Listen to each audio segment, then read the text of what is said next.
성실하게 씨를 뿌린 농부는 태풍이 와도 밭을 떠나지 않습니다. 자신이 뿌린 종자의 힘과 흙이 흘린 땀을 배신하지 않는다는 자연의 이치를 믿기 때문입니다. 하지만 부의 세계에서 우리는 종종 이 당연한 이치를 잊곤 합니다.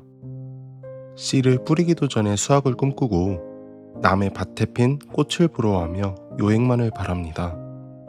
오늘 성서제에서는 부를 위해 갖춰야 할 농부의 마음과 우리가 걸어야 할 바른 길에 대해 이야기해 보겠습니다. 종잣돈은 농부의 씨앗과 같다. 부자가 되기 위해 가장 먼저 해야 할 일은 무엇일까요?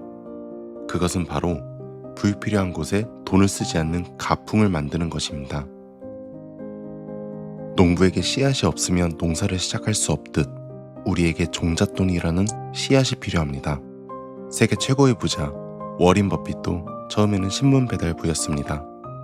11살 어린 나이에 아버지를 따라 증권회사를 드나들며 직접 신문을 팔아 투자 자금을 모았습니다. 그는 수많은 시행착오와 주가 하락을 겪으면서도 좋은 종자를 고르기 위해 철저히 분석하고 한 번 심은 씨앗은 절대 팔지 않는 인내심을 발휘했습니다. 놀라운 사실은 그의 자산 90%가 그가 50세가 넘은 이후에 형성되었다는 점입니다. 그는 40년이 넘는 시간 동안 농부의 마음으로 기다렸습니다. 좋은 씨앗을 고르는 안목과 수확할 때까지 기다리는 인내가 오늘날의 그를 만든 것입니다. 가난의 대물림을 끊는 성취의 경험. 많은 이들이 시작도 하기 전에 포기합니다. 나는 안 될 거야. 가난은 어차피 대물림 되니까 라며 무기력에 빠지곤 하죠. 심리학자 마틴 셀리그만의 개 실험은 우리에게 중요한 교훈을 줍니다.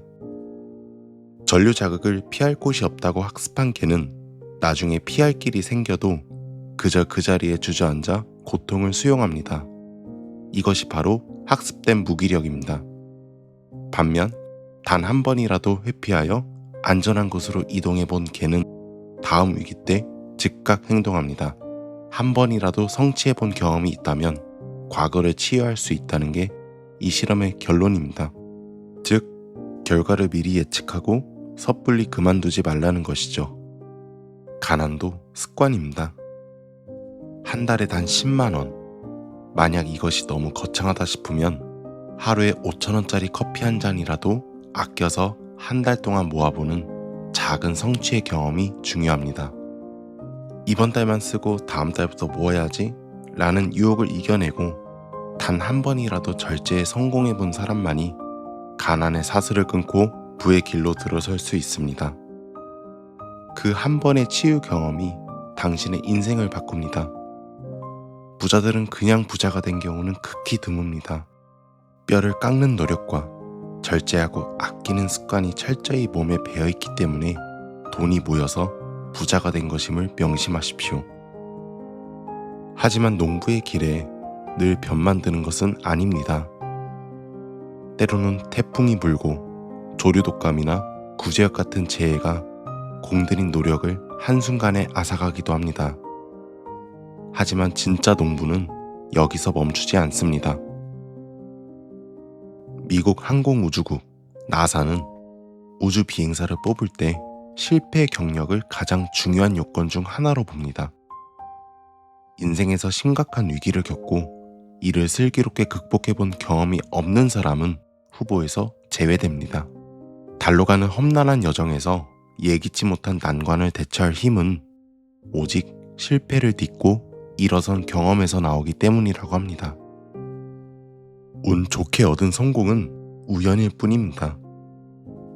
큰 실패 속에서 얻은 값진 교훈은 다음 고비를 극복할 수 있는 최고의 자산이 됩니다. 정직하게 노력하다 넘어진 사람에게 실패는 실패가 아니라 다음 농사를 위한 비옥한 걸음이 됩니다. 요즘 우리 주변에는 로또나 비트코인 같은 한 방을 노리는 목소리가 가득합니다. 누가 코인으로 수십억을 벌었다더라. 이번 로또 1등 당첨금은 얼마라더라 하는 소식들은 우리를 조급하게 만듭니다. 하지만 여러분, 요행으로 얻은 부는 모래성 위에 지은 집과 같습니다. 땀 흘리지 않고 얻은 돈은 그 돈을 지킬 근육이 없기에 금방 빠져나가기 마련입니다.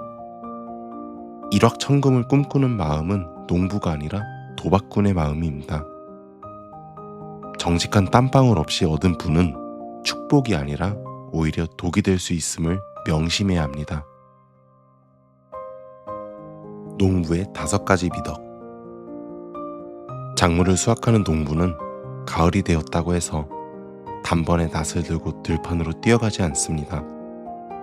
그 풍성한 결실 뒤에는 혹독한 겨울의 준비, 봄의 파종, 그리고 떼약볕 아래 여름의 수고가 숨어있기 때문입니다.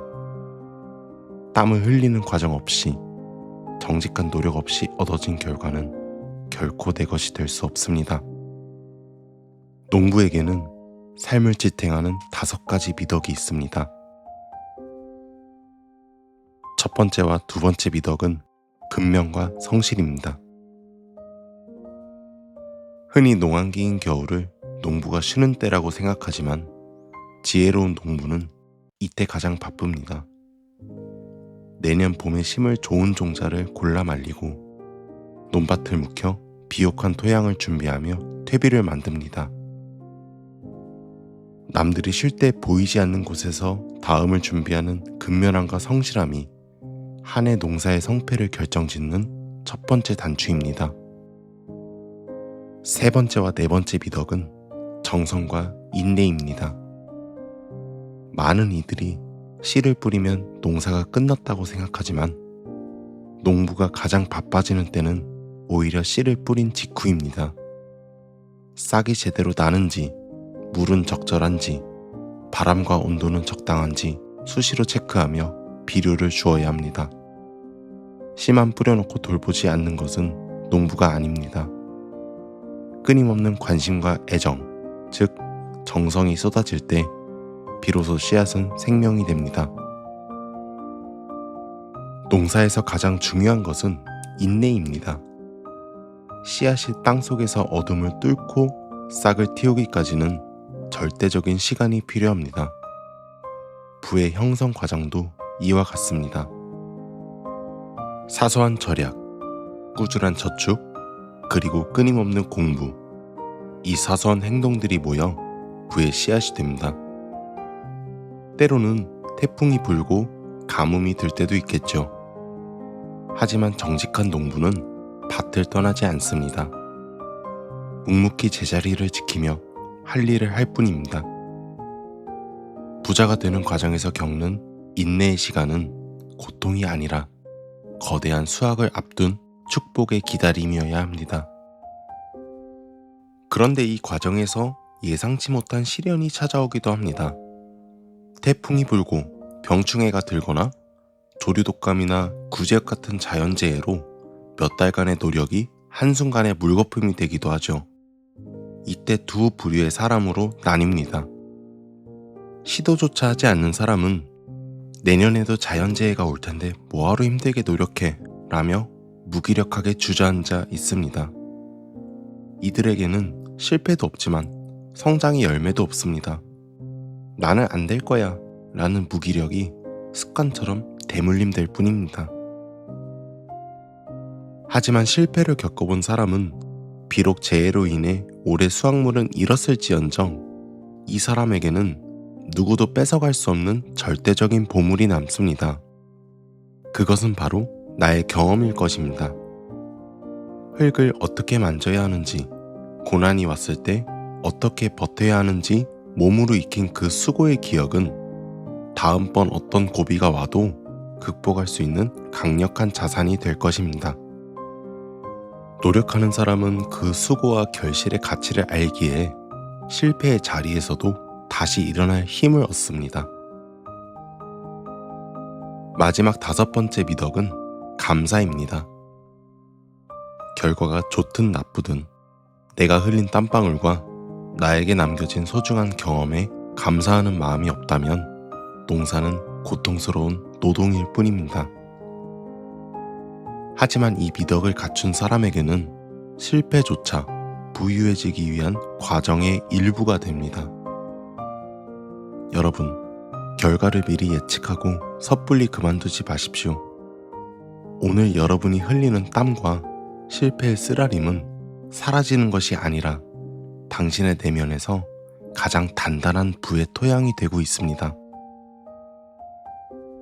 작물을 수확하는 농부에게는 겨울의 인내, 봄의 설렘, 여름의 땀방울이 있었기에 가을의 결실이 있는 법입니다. 땀 흘리지 않고 얻은 결과는 결코 내 것이 될 수 없습니다. 지금 당장 결과가 보이지 않는다고 조급해하지 마십시오. 당신이 지금 걷고 있는 이 정직하고 성실한 정도가 가장 늦어 보일지 모르지만 사실은 가장 확실하고 빠른 길일 것임을 믿습니다. 오늘 여러분이 심은 정성의 씨앗이 내일의 풍요로운 들판이 되기를 진심으로 응원합니다. 성서재였습니다.